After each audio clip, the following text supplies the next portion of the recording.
Saya selalu menyarankan kepada pihak waris ataupun sesiapa saja yang bertanya saya, kalau berlaku kematian waktu malam, kan, kita mungkin tak boleh ke bumi malam. Ada tempat-tempat yang kata pagi saja. Betul, ada undang-undang dia. Jadi apa perkara yang boleh kita buat segera? Misalnya mandi, kafan. Boleh buat dulu? Boleh? Boleh. Maka buatlah dulu mandi kafan. Saya kata buat mandi. Contohnya dia meninggal malam pukul 10, dah selesai urusan dokumentasi, dah dapat surat kematian tu. Betul. Kita terus bawa ke tempat mandi, terus mandi jenazah kafan. Sebab apa? Pertama, hikmah dia, jenazah masih lagi lembut, baru meninggal. Dia lepas kita 5-6 jam, mayat akan keras, urat mula jadi tegang, darah jadi beku. Jadi menyukarkan pengurusan jenazah tu. Jadi hikmah dia lembut, badan masih panas, senang kita nak mandikan dia.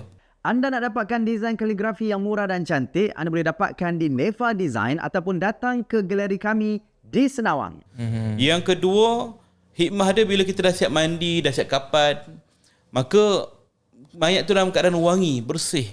Maka orang yang datang, dia akan datang anytime pukul 1 pagi, 2 pagi, 3 pagi.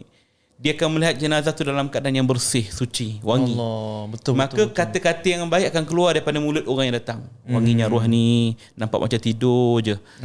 Itu kan sunnah Nabi. Hendaklah kamu berkata baik-baik ketika menziarahi jenazah, kerana waktu ini malaikat mengaminkan kata-kata kita. Allah. Jadi kita nak mengundang orang supaya cakap baik, sediakan mayat dalam keadaan yang baik.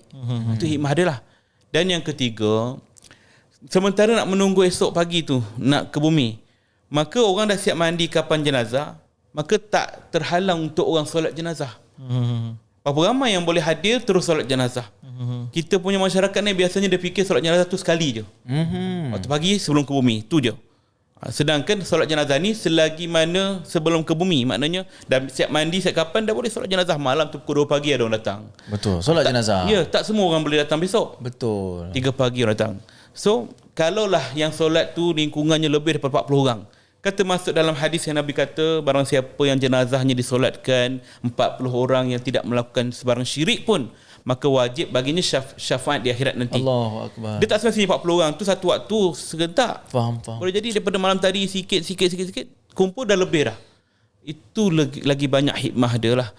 Dan besok terus kita standby untuk ke bumi saja.